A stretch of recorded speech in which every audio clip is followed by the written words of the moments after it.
Olá, queridas crianças do quarto ano A e B, bom dia! Hoje nós voltamos com o nosso livrinho de história, onde nós iremos fazer uma rápida revisão dos conteúdos abordados, dos conteúdos trabalhados neste mês, tá bem? Então vamos começar com os primeiros habitantes do Brasil. Nós sabemos que os primeiros habitantes do Brasil foram quem? Os indígenas, não é isso? Então, meus amores, no período da chegada dos portugueses aqui, no Brasil, os indígenas eles se dividiam em 7 grandes grupos. Quais eram esses grupos? Vocês lembram? Temos o primeiro, que era o Tupi. Ficava em qual região? Na região do litoral, por onde os portugueses desembarcaram aqui, não é isso?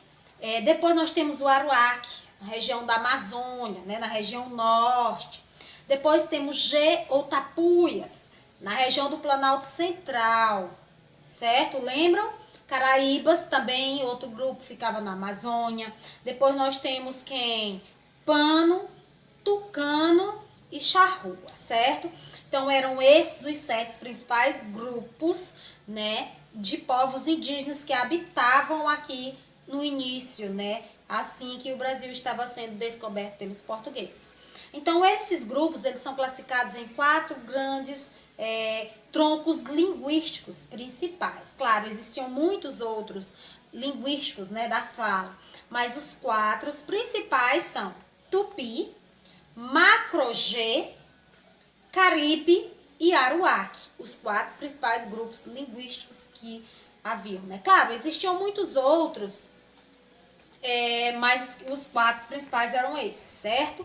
Então, depois nós temos também a dos tucanos e a dos Yanomamis, não é isso? Os troncos linguísticos, mas os 4 principais que destacaram foram esses.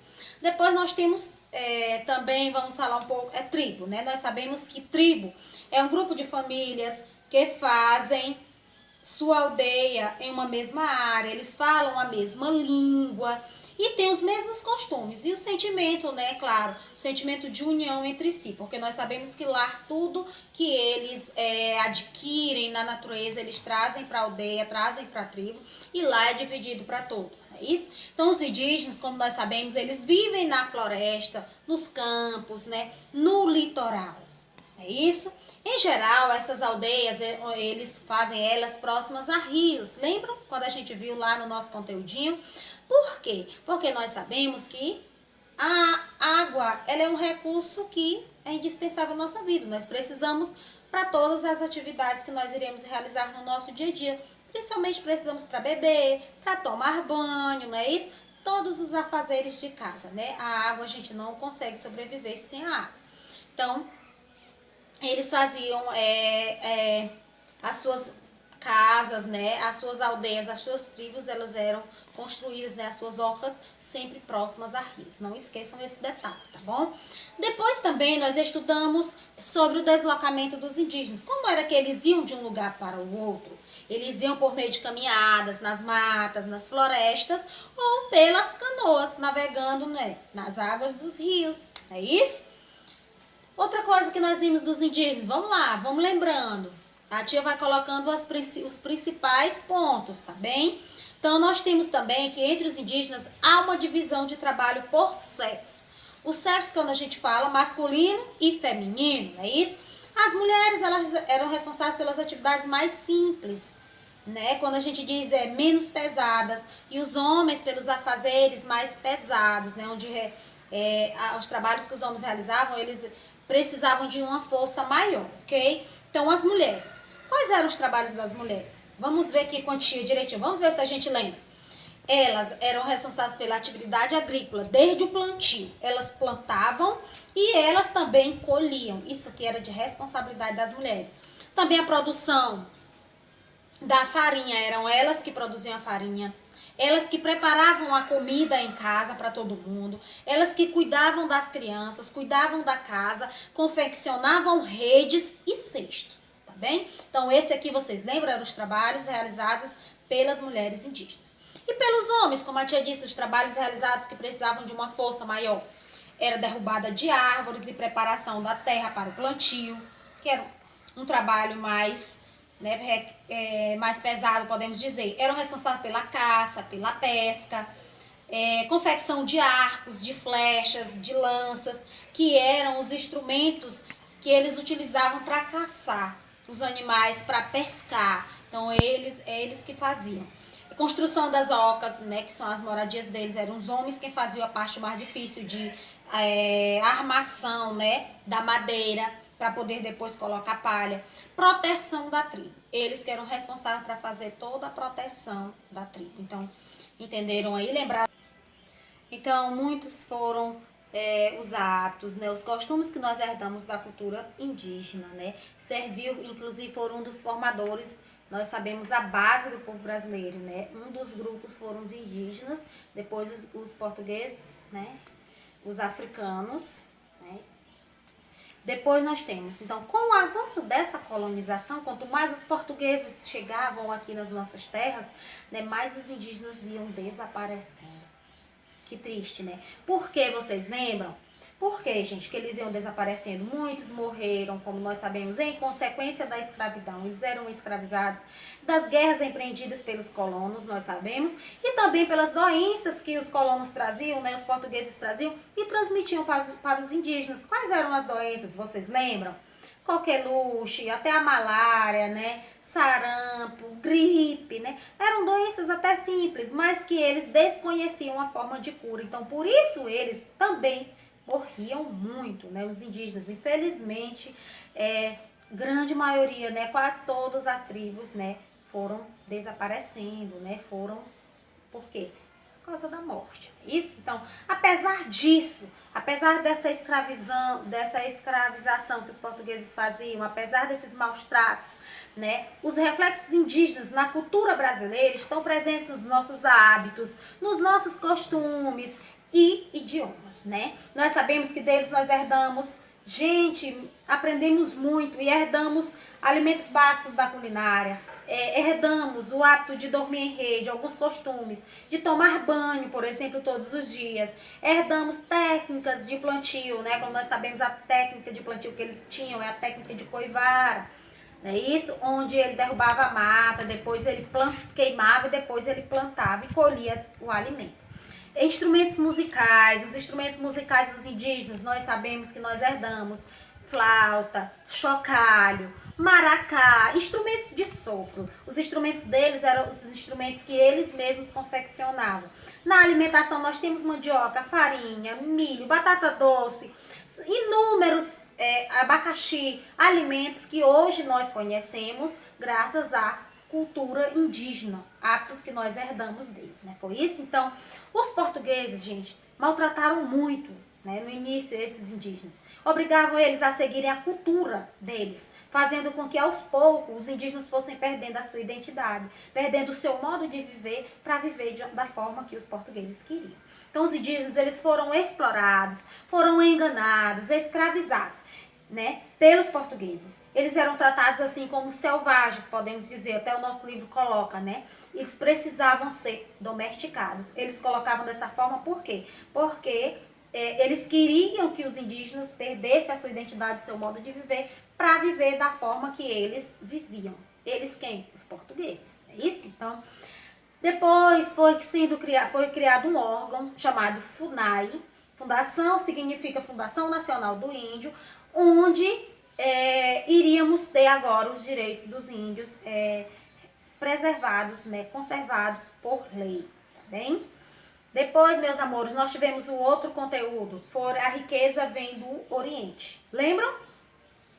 Então, isso no século XV, quando os portugueses procuravam novos caminhos para comprar especiarias, né? O que são especiarias? Vocês lembram? São produtos de pequeno volume e de alto valor no mercado europeu. Principalmente eram condimentos. Eram os produtos que eram encontrados em boutiques, produtos mais caros daquela época. Que nós sabemos, nós vimos também. Quais eram? Lembram alguns exemplos de especiarias? Vamos lá com a tia: noz moscada, cravo, pimenta, canela, açafrão, né?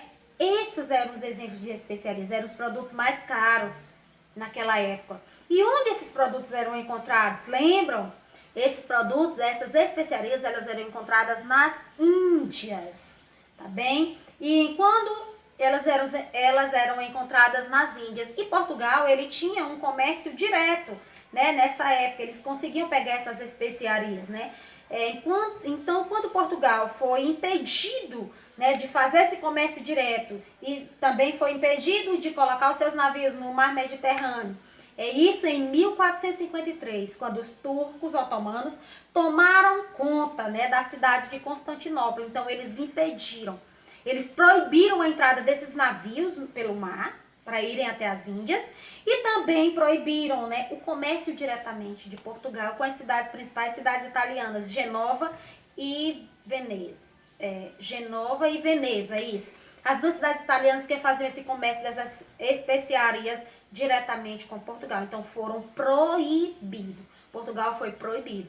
Quando Portugal foi proibido, a Europa naquela época passar por grandes transformações políticas e econômicas. A Europa ficou muito chateada, né? Eles não gostaram. Por quê? Porque esses produtos agora já eram caros e iriam ficar mais caros ainda com esse aumento. Porque nós sabemos que quanto menor a quantidade, se eu tenho uma pequena quantidade de um produto e ele está sendo muito procurado no mercado, então a tendência é o quê? É o preço desse produto disparar, aumentar. E foi isso que aconteceu.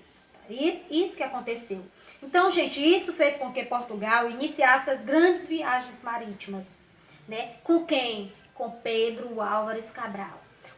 As duas principais nações, os dois principais países que se destacaram logo, que iniciaram as grandes navegações marítimas, se lançaram ao mar, né, à procura das Índias, né, à procura dessas especiarias, certo? Foram Portugal e a Espanha.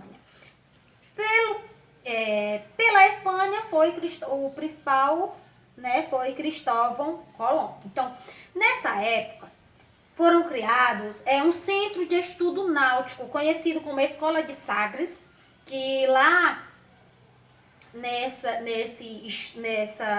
Escola de Sagres, onde foram desenvolvidas várias técnicas de navegação e também os instrumentos, né, de navegação, como o astrolábio, a bússola, a caravela, nau, vários instrumentos foram desenvolvidos nessa época. Gente, porque até então, era o meio que eles tinham de um lugar para o outro, era por meio da água. Então, o maior investimento era o quê? No meio de transporte aquático, tá certo? Então, tudo para ele era desconhecido. Por exemplo, o mar, que eles iam pelo mar. Eles estavam, por isso que o nome grandes navegações, né? Navegações marítimas. Por quê? Porque era via marítima, eles iam pelo mar, nem caravelas, né? Então, o mar, para ele, o mar era tido como mar tenebroso, o Oceano Atlântico. Por quê? Porque eles tinham muito medo, eles desconheciam. O mar, as águas faziam muito barulho, eram muito turbulento, tinha muita turbulência. Então, eles que iam nos navios, não tinha equipamento, não tinha nada, só muito medo das águas eles tinham, tá bem? Então, gente, no dia 12 de maio de, 1492, Cristóvão Colombo, ele encontrou uma pequena ilha no Caribe, aqui, né? E aí ele pensou ter chegado às Índias, né? Pensou quando ele avistou ali aquela floresta linda, que é aqui, nosso Brasil hoje, eles pensavam ter chegado às Índias. Então, quando eles viram os primeiros habitantes do Brasil, no caso os índios, eles deram o nome de índios. Então, índios foi o nome dado por Cristóvão Colombo, né? Porque eles imaginavam terem desembarcado, terem chegado às Índias, que o objetivo de Cristóvão Colombo, de Pedro Álvares Cabral, eram chegar às Índias, certo? Para que eles pudessem ter as especiarias, que eram os produtos mais procurados naquela época, século XV e XVI. Tá certo? Então, depois nós temos também o outro nosso conteúdo também, um pouco, foi a chegada dos portugueses no Brasil. Nós sabemos que foi o quê? Em 1500, não é isso? Lembram? Quando partiu de Portugal, a serviço do rei de Portugal. Quem era o rei de Portugal? Dom Manuel, era o rei de Portugal. Partiu de lá uma grande expedição, né, formada por 13 caravelas e mais de 1.500 homens. 1.500 homens. Tinha sacerdote, né, que é o padre, veio soldados, veio marinheiros, vieram muitos homens, como você viu, mais de 1.500 homens. E essa expedição, ela foi comandada por Pedro Álvares Cabral. E qual era o objetivo dela? Chegar às Índias, como a tia disse. Então, o objetivo dessas expedições, gente, era chegar às Índias, contornando o continente africano. Então, o objetivo era chegar às Índias para que eles tivessem novamente o comércio das especiarias, tá bem? Então, durante essas viagens, todos os registros da viagem e do descobrimento dessa nova terra foram feitos ao rei de Portugal. Como? Por meio do escrivão da esquadra. Quem era o escrivão? Pero Vaz de Caminha. Ele era o escrivão da esquadra. E ele fez o quê? Narrou os acontecimentos, tudo o que estava acontecendo, os medos que eles passavam dentro dos navios, nas caravelas, né, no mar, que eles tinham muito medo. O maior medo deles. Então, ele narrou esses acontecimentos e fez comentários sobre os primeiros habitantes do Brasil. Vocês lembram que, inclusive, no nossa atividadezinha do nosso livro, fala que eles disseram que o nariz era bem feito, a boca era bem feita, o tom de pele, né? Que eram pessoas que andavam nus, seminus, que não tinham vergonha, né? Era muito natural para eles. Então, lembram dessa descrição na carta de Pero Vaz de Caminha na nossa atividade? Então, vamos lá. Então, Portugal era um país católico. E por ele ser católico, veio o sacerdote, como eu disse para vocês. Dentre esses 1.500 homens veio o sacerdote. E o nome do sacerdote era Frei Henrique Soares de Coimbra. E no dia 26 de abril, ele celebrou a primeira missa no Brasil. Então não esqueça. Frei Henrique Soares de Coimbra, o sacerdote que veio. Ele celebrou no dia 26 de abril a primeira missa no Brasil, em ação de graças pelo descobrimento desse novo mundo, dessa nova terra que hoje é o Brasil. Então, como os portugueses e os espanhóis eram os países, as nações, as pessoas mais ricas da época, e eles tinham grande poder, eles resolveram dividir o mundo. Resolveram dividir o Brasil aqui, esse novo mundo, em duas partes, ficando uma parte Espanha e outra parte Portugal. Não é isso? Com isso, ingleses, franceses e holandeses, vamos lá repetindo quantia, ingleses, franceses e holandeses ficaram insatisfeitos. Eles não gostaram. Por quê? Era injusto ser dividido esse novo mundo apenas entre essas duas nações. Então, por isso, franceses, ingleses e holandeses piratearam navios, ocuparam terras e contrabandearam o pau-brasil. Certo, gente? Então, lembrarem dessas informações. Depois nós temos os nomes que foram dados ao Brasil. O primeiro nome foi dado foi Ilha de Vera Cruz. Por que Ilha de Vera Cruz? Porque primeiro os portugueses, eles imaginavam, com suas caravelas, quando eles foram desembarcar, imaginavam que tinham chegado a uma pequena ilha. Por isso botaram o nome das pessoas de índios, pensavam ter chegado às Índias. O segundo nome foi dado ao Brasil, preste atenção nesse detalhe, foi Terra de Santa Cruz. Por que Terra de Santa Cruz? Porque eles já perceberam que aqui não era uma ilha, mas que era uma grande extensão de terra. E o terceiro nome foi dado foi o que hoje que atualmente é Brasil. O nome dado ao Brasil, esse nome que foi Brasil, ele foi dado em 1527. Ele foi dado ao Brasil. Por quê? Porque nós tínhamos aqui uma matéria-prima, né, a madeira chamada pau-brasil. Ela tinha em grande abundância. Inclusive, nesse período de colonização, foi quase toda, né? Quase toda exportada para a Europa.